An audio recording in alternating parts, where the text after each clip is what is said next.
बोल मेरे श्री गुरु महाराज की जय। सत्य सनातन धर्म की जय। नमः पार्वती पदे हर हर महादेव। जो सुमरत सिद्धि होई गणनायक करिवर वदन करु अनुग्रह सो बुद्धिराशि सुगुण सदन मुख होई बाचाल पंगु चढ़ई गिरिवर गहन जासु कृपा सो दयाल द्रवों सकल कलिमल दहन वंदौ गुरु पद कंज कृपा सिंधु नरूप हरि महामोहतम पुंज जासु वचन रवि कर्मिक पुलियानंद कंद सच्चिदानंद भगवान की जय। बोल मेरे श्री गुरु महाराज की जय। गुरु भगवान के पावन सानिध्य में मंचासीन संत वृंद, मेरे भगवान की प्यारी साध संगत जी, जपला के प्रांगण में महाराज जी के अनन्य प्रिय। अनन्य का मतलब होता है जिसका अन्य चित और कहीं ना जाए। अननस चिंतयन्तु मां ये जना पर्युपासते तेषां नित्याभियुक्तानां योगक्षेम वहाम्यहम्। जिसका भी अनन्य चित्त है उसके जीवन की हर प्रकार की रक्षा करना, योगक्षेम का वहन करना भगवान कहते मेरा कार्य है। तो हमारे दशरथ भैया के परम पुरुषार्थ से आज यहाँ भगवत चर्चा, गुरुदेव की महिमा, सत्संग की महिमा, आत्म कल्याण में सहायक जो जीवन में सत्संग का लक्ष्य है उसको आप लोग अपने पुण्य से प्राप्त कर रहे हैं। सत्संगति में अभी तक आपने आत्म कल्याण के उत्थान के लिए, अपने आप को जानने के लिए जो जो भी साधन उपलब्ध हैं संतों के मुख से श्रवण किए। बहुत अच्छी बात है। सुनना, सुन करके मनन करना, मनन कर निध्यासन करना, तद अनुसार आचरण करना। जो अपने जीवन में इन बातों को धारण करता है वो निश्चय ही अपने लक्ष्य को प्राप्त करता है, मुक्त भाव को प्राप्त करता है, आनंद को प्राप्त करता है। इस कलिकाल में बहुत लंबे चौड़े साधन नहीं हो सकते। होते हैं, यज्ञ भी हो रहे हैं, जब तक इत्यादि भी अपने साधन द्वारा लोग सामर्थ्य के अनुसार साधन को अपनाते हैं, लेकिन उससे जो प्राप्त होना चाहिए तब वो नहीं हो पाता। थोड़ा बहुत पुण्य मिलता है, पुण्य की प्राप्ति स्वर्ग, और स्वर्ग के बाद पुनः इस मृत्यु लोक में दुख सुख समस्त कर्मों के फल को भोगने के लिए जीव आता है और त्राही मांग करता है। जीवन में संतों के मुख से आपने सुना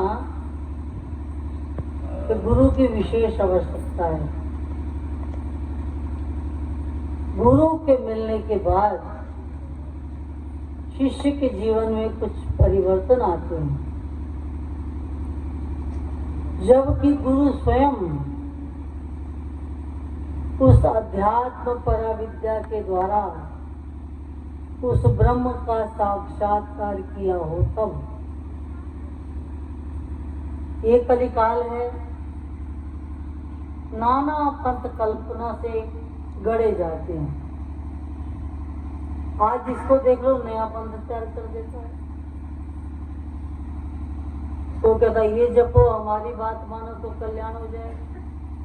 तो कहता हमारी बात मानो, इसी में कल्याण होगा। अगर कल्याण होता है तो ठीक, और केवल भ्रम में डाल दिया। मेरे गुरु महाराज जी कहते थे आजकल तो यही जमाना है, हाट का गुरु बाट का चेला, रात को बूंदा सवेरे अकेला। दिल्ली में एक चेला आया दीक्षा लेने के लिए, ठहरा रात को, कहते महाराज मुझे दीक्षा लेनी है। तो ठीक है, अब दूर से आया हूँ, जाने की जगह है नहीं, तो रात को यही विश्राम कर लूँ। स्वामी जी महाराज बोले ठीक है, तो आया है। रात को सोया तो साधन विहीन अवस्था थी उस समय आश्रम में। फिर कहने लगा महाराज एक लोटा मिल जाता तो ठीक था, ठंड भी लग रही है, बाहर जाना, चदरिया मिल जाती तो भी ठीक था। स्वामी बोले मैंने कहा आया है बेचारा, तो मैंने चद्दर भी दे दी, लोटा भी दे दिया उसको। अब लोटा लेके डोल डाल करने गया, अब गुरुजी देखते रहे चेला गायब हो गया। तो अब आजकल तो ऐसे ऐसे चेले बनने के लिए भी आते हैं। शिष्य बनना और बात है, चेला बनना और बात है। शिष्य ही उस तत्व को प्राप्त कर सकता है जो गुरु उसको देना चाहता है। आप अभी सुन रहे थे महात्मा जी से जनक महाराज का प्रसंग। इस प्रसंग को गुरु महाराज जी ने एक बार, एक प्रोफेसर साहब थे, उन्होंने एक प्रश्न कर दिया महाराज जी। कहने लगे गुरु महाराज जी सत्संग में बार बार एक बात को जिज्ञासु को समझाया जाता है कि जीवन में अगर सुख है, आनंद है, तो भजन में ही है, ईश्वर शरणागति में। तो महाराज मैं पढ़ा लिखा तो बहुत हूँ, प्रोफेसर हूँ, पर मेरे मन में तर्क तर्क होता रहता है कि जिस सुख की बात करते हैं वो तो कल्पना है, बड़ा मुश्किल है। अभी तो मैं संसार ही सुखदायी लगता है, जहाँ हम रहते हैं, अपने बाल बच्चे, अपना परिवार, अपना घर मकान दुकान जो भी है हमें मिला हुआ, हम इसी को सुख मानते हैं। यद्यपि इसमें रहते हुए सुखी कोई नहीं है, फिर भी क्षणिक सुख है इसमें। तो महाराज जी जिस सुख के लिए आपने सब कुछ छोड़ा, आज आप बचपन से ही त्याग वृत्ति को लेकर के, वैराग्य वृत्ति को लेकर के, सत्य सुख की लगन को लेकर के संसार को छोड़ करके आप गुरु की शरणागति गए और आपने उसको प्राप्त भी कर लिया। और हम ही सोचते हैं हमको तो मिलना मुश्किल है, तो हम तो अगर उस लक्ष्य में चल पड़े तो हो सकता ना माया में लीना राम, दोनों तरफ से चले जाए। माँ जी बोले ऐसी बात नहीं है बेटा, बात यह है कि जिस लक्ष्य की प्राप्ति के लिए गुरुजन शिष्य को मार्ग देते हैं, उस मार्ग में शिष्य का अपने गुरु के प्रति जब तक पूर्ण समर्पित नहीं होता, हम तो भगवान को 10 रुपए चढ़ा दें तो आशा करते हैं कि 10-20 लोग देखें चढ़ाया है ना, कुछ अर्पण करते हैं तो पता लगाना चाहिए। आप लोग तो फिर भी बड़े अच्छे हो, ज्यादा शहरों में जाओगे ना, वहाँ 2 रुपए चढ़ाते हैं, 10 रुपए चढ़ाते हैं, 100 रुपए चढ़ाते हैं, फिर कहते हैं हमारा नाम अनाउंस करो, ये चढ़ाया है, इसके बदले में ये चाहिए, ये चाहिए, ये चाहिए, ये चाहिए, तो डिमांड होती है। जगराते में, वहाँ के जागरण में ज्यादातर ये प्रथा है। तो बोले ये समर्पण तो भाई बाजारू है। समर्पण ऐसा होता है कि जब तन मन दिया तो भला किया, अरे सिर का जासी भार, जो कबहू के मैं दिया तो बहुत पड़ेगी मार। और तन मन ताको दीजिए, जाको विषया नाई, आपा सब ही डार के और राके साहेब। तन मन भी उसको दो जो देने लायक हो, और नहीं तो जैसा तुम देते हो ऐसा लेने वाला, जैसा देने वाला। महाराज जी बोले जिस बात को लेके तुम कह रहे हो कि वो असंभव है, बेटा असंभव कुछ नहीं होता। बात तो होती है कि ये जो भक्ति की चिंगारी है ये लगेगी कब? जब तुम्हारा अंतःकरण सब विकारों से रहित हो जाएगा। गुरु महाराज जी लगभग कहते थे ये कि तुम ईश्वर के पीछे पड़ना छोड़ दो, ईश्वर को प्राप्त करो, ईश्वर को प्राप्त करो, बोले बात छोड़ दो, वो तो तुम्हें प्राप्त ही है, उसकी अनुभूति होती है। और अनुभूति के लिए शुद्ध अंतःकरण चाहिए, पवित्र अंतःकरण चाहिए। जब तक तेरे मन में खटपट है तब तक मिलता भगवान नहीं। ऐसा भजन भी गुरु महाराज जी कभी कभी हम लोगों से सुना करते थे। कहे दास को अंदर काला है, बाहर से गुरुमुख काला है, कहता कुछ है करता कुछ है, तो बाहर भीतर एक नहीं। चित्त जब पवित्र होगा, शुद्ध होगा, विकारों से रहित होगा। अब विकार है क्या? विकारों के अलावा हमारे अंतःकरण में कुछ है नहीं। हो सकता है किसने प्रण कर लिया हो कि मैं इन विकारों को दूर करूंगा। सबसे पहले आहार और व्यवहार, तुम्हारा भोजन कैसा है, आहार कैसा है। तो तुम लोग कहते हो जो राजपूत हैं, राजपूतों का तो भोजन होता है बकरा मारेंगे और खाएंगे, मुर्गे की गर्दन मरोड़ेंगे, तो फिर हम राजपूत कहलाएंगे। ये बात नहीं है। तुम राजपूत से पहले मनुष्य हो, है? जब तुम्हारा जन्म हुआ तो बकरे जैसा तो हुआ नहीं था, बिल्ली कुत्ते जैसा भी नहीं हुआ, कुछ आकृति अलग ही थी। उसी आकृति को मनुष्य कहते हैं। लेकिन आकृति के बाद जब मानवता के गुण आ जाते हैं, उसमें क्या है? क्या उसमें संयम है, धर्म है, सम है, संतोष है, सेवा है, प्रेम है, समर्पण है, त्याग वैराग्य है? अगर है तो मनुष्य है, अगर नहीं है तो महान पुरुषों ने कह दिया मनुष्य रूपे मृगा चरंती, फिर मनुष्य के रूप में पशु ही है और कुछ नहीं। तो आहार कैसा है हमारा? हम एक जगह गए और 4-5 लोग एक ही थाली में लगे हुए थे खाने, तो भाई अलग अलग खाओ, एक दूसरे का बोले प्यार बढ़ता है, इकट्ठे खाने से प्यार बढ़ता है। और कुदरती बात में 2-3 की लड़ाई भी हो गई। हमने कहा बड़ा अच्छा प्यार है ये तो भैया, जल्दी खत्म हो गया।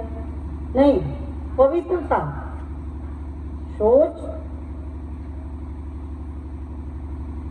बाह्य पवित्रता, अभ्यंतर शुचि, अंदर की पवित्रता। जब बाहर से पवित्र रहोगे, रोज नहाना, रोज वस्त्र बदलना, इष्ट के सानिध्य में जाना, जा करके अपने मन के जितने भी दुविधा जनित हमको भक्ति मार्ग में कष्ट देने वाली बातें हैं, तो सर्वशक्तिमान ईश्वर से उनको अपने को बचाने के लिए प्रार्थना करना, अपने भावों से पूजा करना, अपने मन को उनके अनुकूल बनाने के लिए प्रार्थना करना। इस तरह के भावों से भरा हुआ ये मन जब इष्ट के नजदीक जाता है तो थोड़ा थोड़ा उसको अभ्यंतर शुचि का एहसास होता है।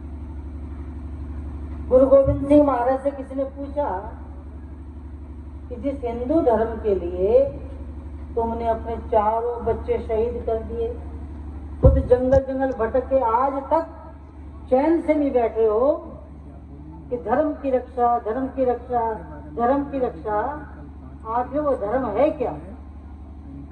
तो गुरुवाणी में गुरु महाराज जी ने कहा, सुच्चा सच्चा जानिए हिंदू ताई बखानी।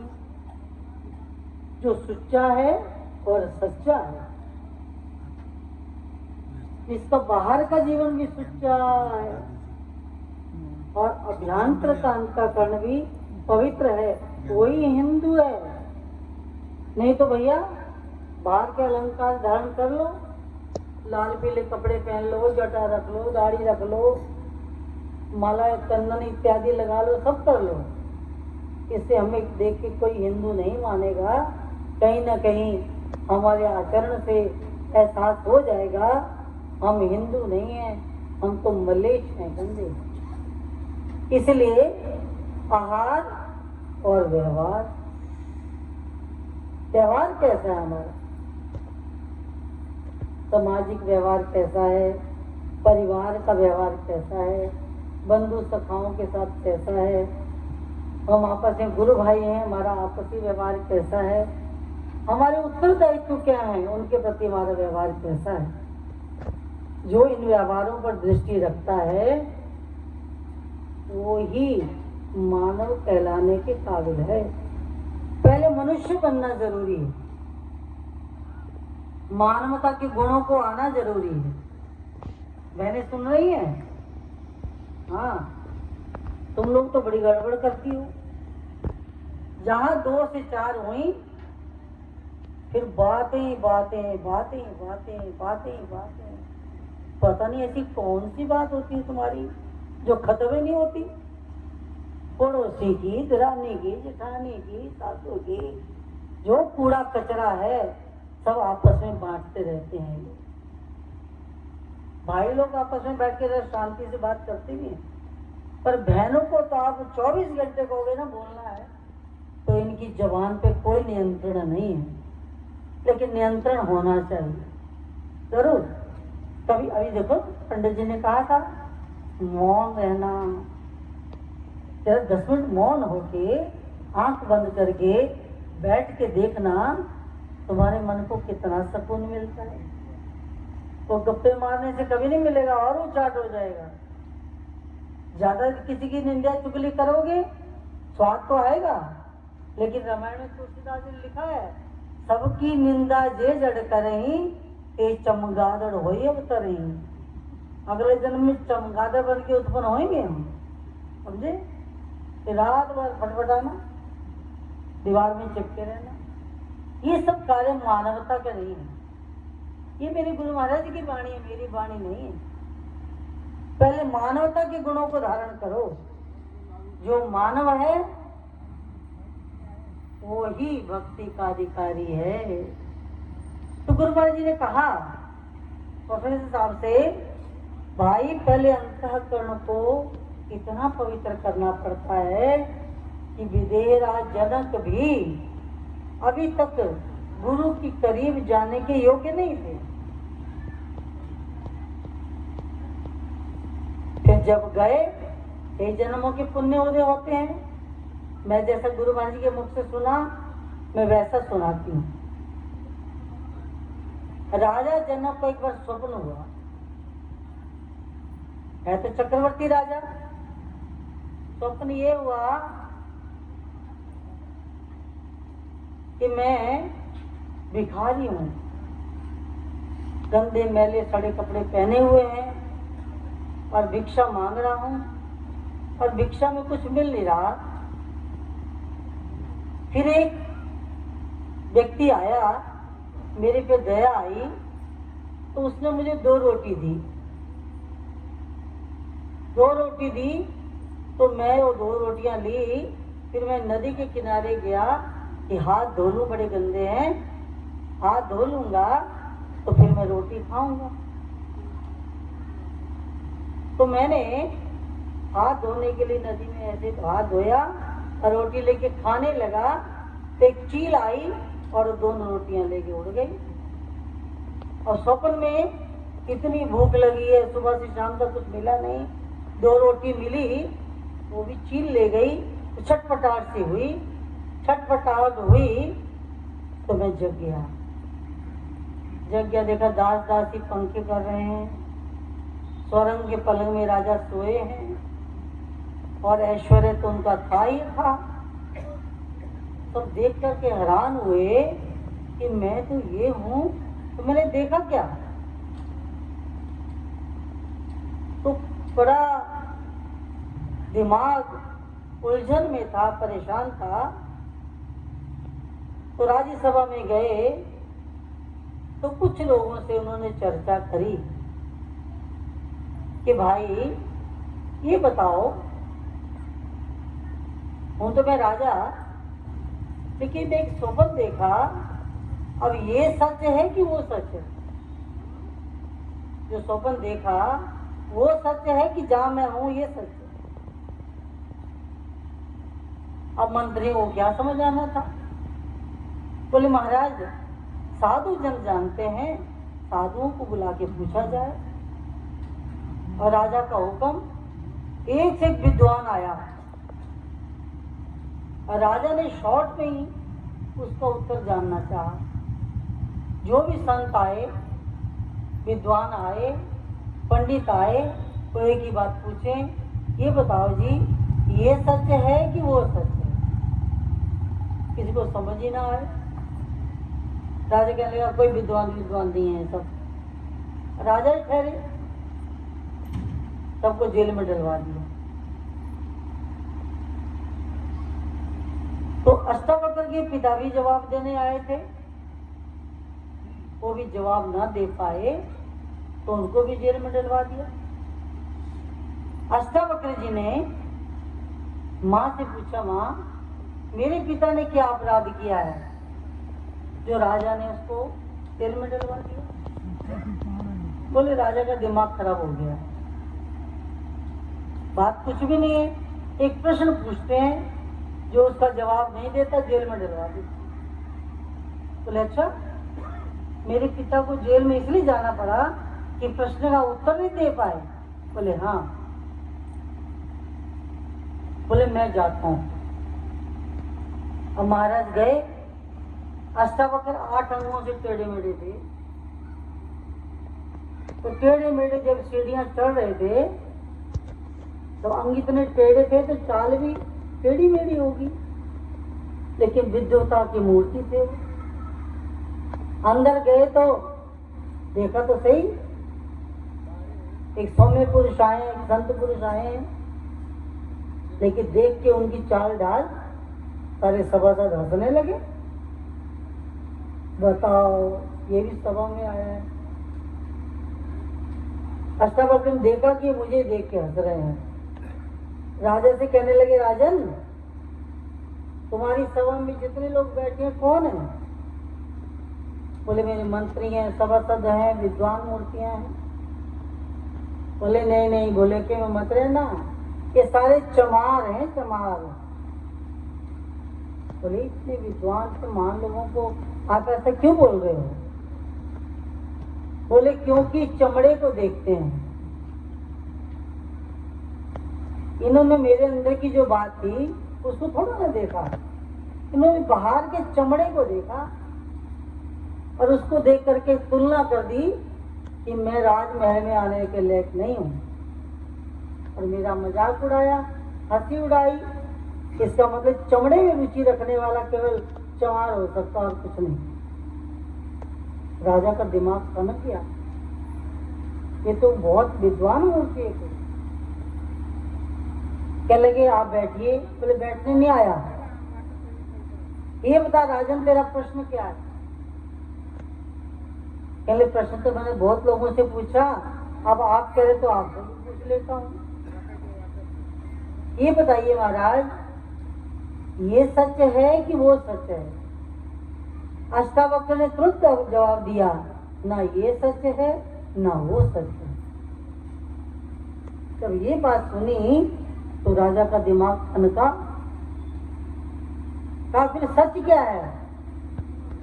बोले सच को जानने के लिए तुम्हें सत्य गुरु के पास जाना पड़ेगा। गुरु के पास नहीं, सत्य गुरु के पास, जो सत्य को जानता हो। सदगुरु की शरण में जाओगे तो बोध हो जाएगा। और राजा तो राजा ही ठहरा, राजकाज के काम थे। ये कहते कहते वो आगे बढ़ गया, महाराज खड़े रहे। पर चलते चलते घोड़े पे चढ़ रहा था तो कहने लगा मैं तो सदगुरु उसको मानूंगा जो घोड़े पे रकाब में पैर रखते तक ऊपर चढ़ जाए, इतनी देर में जो ज्ञान करा दे। अष्टावक्र जी बोले ठहरो, हम कराएंगे।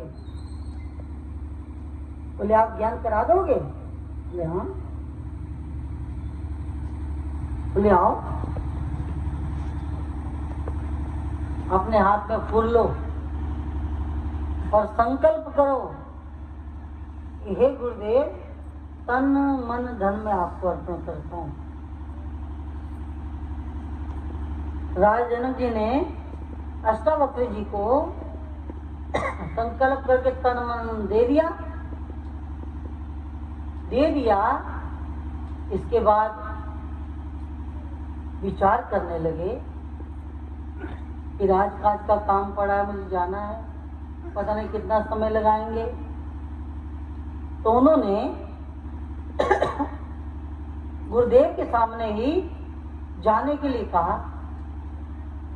महाराज बोले कौन जा रहा है? बोले मैं जाना चाहता हूँ, इतना सारा कार्य मेरा। बोले तू कौन है? मैं राजा जनक हूँ। राजा जनक कौन है? ये शरीर, ये तन तो तूने अभी भी मुझे दे दिया, और जिस राज्य में जाके तू कार्य करना चाहता है धन संपदा तो मुझे दे दी, तन भी दे दिया, धन भी दे दिया, तो तेरे संकल्प करने वाला जो मन है ये भी मेरा है। तुझको क्या अधिकार है संकल्प करने का? अब महाराज ने जब ये बात सुनी सारा शरीर शिथिल हो गया कि तन भी मेरा नहीं है, धन भी मेरा नहीं है, मन भी मेरा नहीं है, तो मैं क्या हूं? बोले बस शेष जो बचा वो तू ही है। तू क्या है? रामायण में लिखा है ईश्वर अंश जीव अविनाशी, चेतन अमल सहज सुख राशि, सो माया बस भयो गोसाई, और बंदे पीर मरकट की न्याय। बंदर पकड़ने वाले, तोता पकड़ने वाले अपनी युक्ति के द्वारा उनको पकड़ते हैं। जीव की भी जहां जहां आसक्ति है, आसक्ति के कारण वो अपने आप को संसार में आसक्त समझता है। लेकिन जब शिष्य बन जाता है, गुरु के पास जाता है, तन मन धन अर्पण करता है, तो गुरु महाराज जी कहते बेटा तन भी तेरा है, धन भी तेरा है, और फिलहाल मन भी तेरा है, लेकिन मेरी बात मानेगा? आज के बाद तन के द्वारा जो कुछ करेगा मेरी सेवा समझ, और धन के द्वारा जहां जहां धन इस्तेमाल करेगा वो भी मेरी सेवा समझ के करना।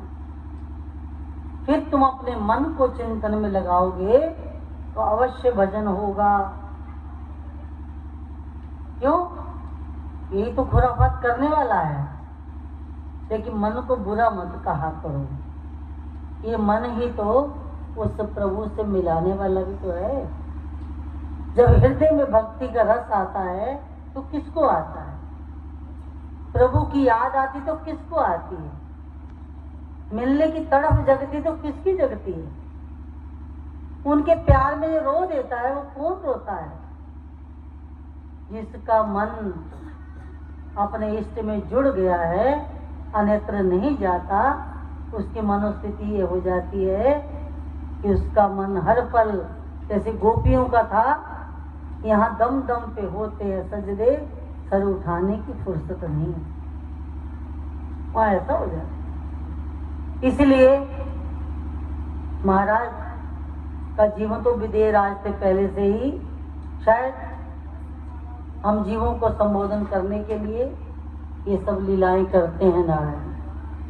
तो गुरु महाराज ने प्रोफेसर साहब से कहा, जब हृदय से ऐसा समर्पण हो जाए तो वो सुख, वो आनंद, वो आत्म सुख, वो आत्म प्रकाश जो कुछ भी है उसको अवश्य मिलता है, आनंद अवश्य मिलता है।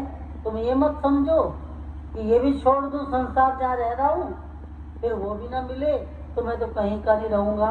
बोले मैं तुझे कहता हूँ इसी संसार में रहना है, संसार के सब काम करने हैं, लेकिन अपने चित्त को, अपने मन को, अपनी बुद्धि को, अपने इष्ट को सौंप करके। भगवान ने अर्जुन से कहा था, मम अर्पितो मन और बुद्धि, तुम मन और बुद्धि को मेरे अर्पण कर दे, फिर मैं तेरा हर प्रकार से योग क्षेम का वहन करूंगा। और करा, बड़ी बड़ी आपदाएं आई, बड़े बड़े कष्ट आए पांडवों पर, हर क्षण हर पल उनका चिंतन हृदय में रहने के कारण वो कष्ट नहीं था, वो भी आनंद था, वो भी सुख था। कहीं भी उन्होंने कोई गिला शिकवा नहीं करा। 14 साल का अज्ञातवास झेला और कहाँ भीष्म पितामह ने प्रतिज्ञा कर ली थी कि मारूंगा इनको, पांडवों में से किसी को, लेकिन कोई कुछ नहीं बिगाड़ सका, क्योंकि जिसके सिरों पर तो स्वामी सो दुख कैसा पावे। शरीर के भोग है, शरीर के कष्ट है, ये प्राणवश मिलते हैं, लेकिन जब ईश्वर चिंतन करते हैं तो ये भी तुम्हें तंग नहीं करते। दर्द में भी उन्हीं की याद आएगी, बुखार में भी उन्हीं का चिंतन होगा। शरीर के समस्त कर्मों को करता हुआ अपने मन, अपनी बुद्धि, अपने चित्त को भगवत अर्पण बुद्धि से उनके चरणों में लगाने वाला जीव जो है भगवान को प्राप्त होता है।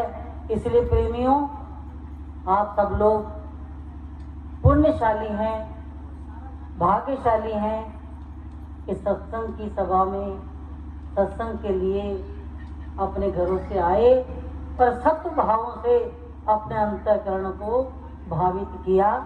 संतों के द्वारा जो कुछ सुना, हमने जो कुछ कहा, ये सब वेद शास्त्रों की वाणियाँ हैं, तो मनगढ़ंत बातें नहीं हैं, गुरुजनों की वाणियाँ हैं। इनको हृदय में रखने वाला अपने जीवन में बहुत कुछ प्राप्त करता है। मन बेचे सदगुरु के पास, इस सेवक के कार्य राज। इतने कह के गुरु महाराज जी के चरणों में प्रणाम करती हूँ। बोलिए आनंद कंद सचिदानंद भगवान की जय। बोल मेरे श्री गुरु महाराज की जय। सत्य सनातन धर्म की जय। नमः पार्वती पदे। हर हर हर महादेव। पूज्यपाद बहन जी का मार्मिक सत्संग आप लोगों ने सुना, अन्य संतों का सुना। कल हमारे यहाँ रुद्राभिषेक में कि बहन जी महामंडलेश्वर, महामंडलेश्वर का मतलब उप शंकराचार्य होता है। 4 ही शंकराचार्य है। अभी कुंभ लगा था, उसमें परम धाम करके इतना बड़ा शिविर लगा कि किसी का शिविर वैसा नहीं अभी कुंभ में। तो हमारे यहाँ रुद्राभिषेक होगा कल 7 बजे। और तत्पश्चात गोस्वामी तुलसीदास ने 7 शब्दों में लिख के कलम को तोड़ दिया। लिखा कि गुरुबिनु भव निधि करे न कोई, और जो विरंच शंकर सम होई। ब्रह्मा और शंकर के सभी श्री अगर हो जाएगा तो बिना गुरु के वो कभी नहीं कर सकता है। सुखदेव जी को गुरु धारण करना पड़ा है राजा जनक को, और राजा जनक के गुरु अष्टावक्र जी थे। बिना गुरु के आज तक अवतार कोटि के लोग, राम को भी गुरु धारण करना पड़ा, कृष्ण को भी धारण करना पड़ा। तो कल रुद्राभिषेक के बाद दीक्षा का काम प्रारंभ होगा। जो भाई बहन यहाँ पर उपस्थित हैं वो आकर के बहन जी से दीक्षा ले सकते हैं। ऐसा सुयोग आपको कभी नहीं मिलेगा इसलिए कल आप याद रखिए 7 बजे से रुद्राभिषेक के बाद नाश्ता के बाद आपको दीक्षा देने का काम बहन जी करेंगी। आप आए, बहुत बहुत धन्यवाद। अभी प्रसाद यहाँ से चढ़ेगा और वो आपको मिलेगा। और जो प्रसाद है, जो भोग लग रहा है गुरु महाराज का, उसको बिना लिए मैं प्रार्थना करता हूँ कि कोई भी व्यक्ति यहाँ से मेरा गुरु महाराज का प्रसाद बिना लिए हुए नहीं जाएंगे। तुरंत यहीं पर पंगत बैठेगा और सारे लोग जो है सो गुरु महाराज का प्रसाद पाएंगे। बोल जयकारा मेरे परमपुरी निवासी भगवान की जय, नंगली निवासी भगवान की जय, दयालु परमहंस महाराज की जय, नंगल निवासी भगवान की जय, शंकर भगवान की जय, महाबंदेश्वर पाहन जी की जय हो। हर हर हर महादेव। भगवान की जय में सबकी